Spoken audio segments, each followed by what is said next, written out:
Hey, what's up everyone? It's Zirbe here. Today I'll be explaining and providing you with a guide to building your own PC. Overwhelming, right? Let alone doing it for the first time. So here I am to make things easier for you. And here are the list of important components that I will be discussing with you today. So let's get to the first requirement in your PC building journey, the PC cabinet. It is the cover for the complete computer setup that you are going to build. Think of it this way, it is the skin or shell of all the essential organs that you are going to put together in order to complete the setup. There are plenty of varied designs of PC cabinet available in the market. The gaming kind, the girlish kind, the standard or simple kind, the too simple kind. You get my point. Next up is number 2. After you're ready with your PC cabinet, next up is choosing the right processor and motherboard. For buying the computer processor, there are 2 choices you can go with, each requiring different motherboard. On one side, there is Intel CPUs and on the other, there is AMD CPUs. On the Intel side, there is wide range of CPUs to choose from, but today I'll be discussing about only mainstream CPUs. The Intel Core Processor. The Intel Core Processor has a naming tag placed on them. The Core i3, the i5, i7, and the recently introduced Core i9 processor. For simplicity, based on the performance, they are categorized into 1st gen, 2nd gen, 3rd gen, all the way up to the 10th gen processor. The choice is up to you.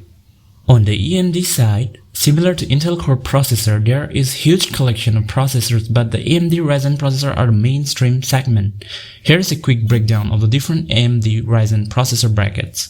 Ryzen 3 up to 4 cores, Ryzen 5 up to 6 cores, Ryzen 7 up to 8, Ryzen 9 up to 16 cores, Threadripper up to 64 cores.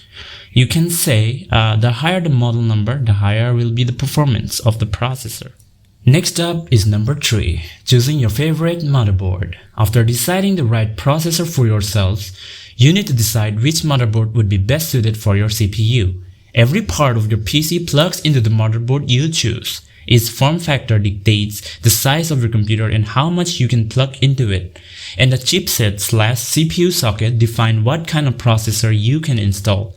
Today I'll be sharing with you what form factor you have to look into when buying your favorite CPU.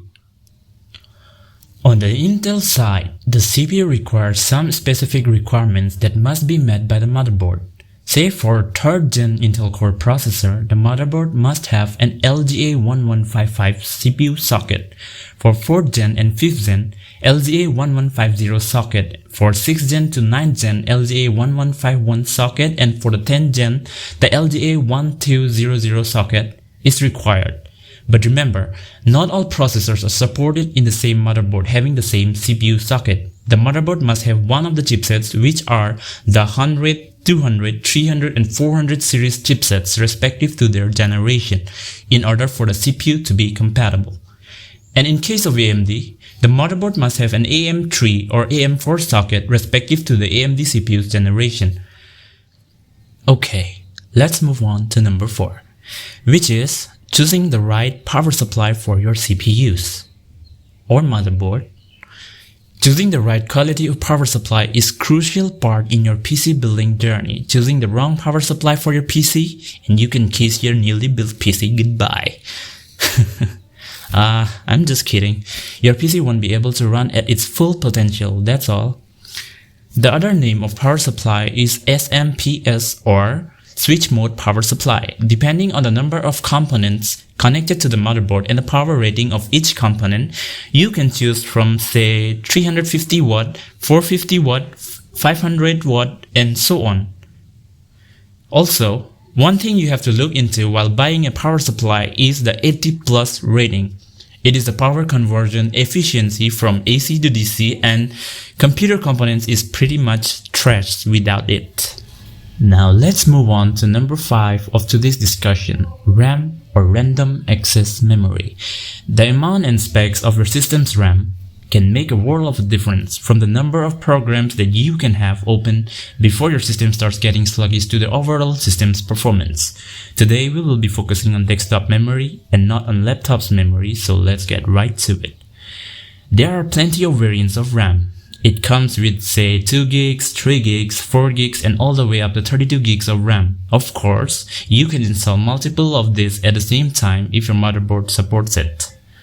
Also, one important aspect you have to look into is the RAM clock speed. Higher the clock speed, better will be the performance, but make sure your motherboard supports it too. If your system only supports 2666 MHz clock speed, there is no point in buying RAM that is rated for 3600 MHz. Your system just won't be able to achieve higher speed than 2666 MHz. Now moving on to number 6, we have the SSDs and HDD.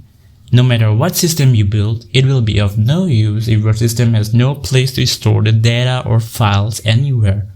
So in this scenario, SSD and HDD comes in handy. I'm going to keep it brief here, so let's start. SSD stands for solid state drive and HDD stands for hard disk drive. SSD, as the name implies, has no moving mechanical parts in them, making it more reliable and sturdier as compared to HDD. And also, SSD provides faster read-write speeds. The only downside is SSD are way more costlier than HDD. If you have the pocket for it, then I would recommend going for SSDs. Next, and the final on our guide is number 7, the GPU or the graphics processing unit. Before I go deep into it, let me tell you something. Processors comes with an integrated GPU to handle basic graphics processing needs, but they are not as powerful as dedicated GPU. By dedicated, we mean an additional GPU. Also, some processors does not come with an integrated GPU, so do check that carefully before buying a processor. So, there are hundreds of GPU cards or dedicated GPU from dozens of manufacturers, but only 2 companies makes the powerful ones, namely Nvidia and AMD. Don't worry, I will keep it brief again.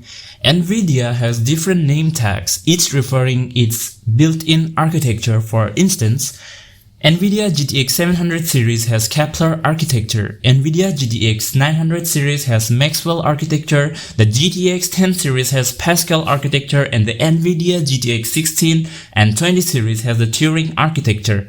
With newer architecture, offering better performance with better power efficiency and also more features, the price being relatively higher as we move on.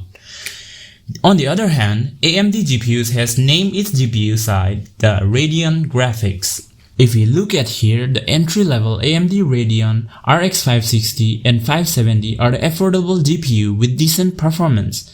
The RX 580, RX 590 and RX 5500 XT are mid-range GPUs, and the RX 5700 XT is the higher-end GPU. Also, the RX 5600 XT comes in between mid-range and higher-end GPU segment. The choice is yours, with mid-range offering the medium performance with price much affordable as compared to the higher ends. Thank you for watching this video. I hope this video is useful to you to some extent, and if you like this video, please like and subscribe to my channel. Have a great PC building!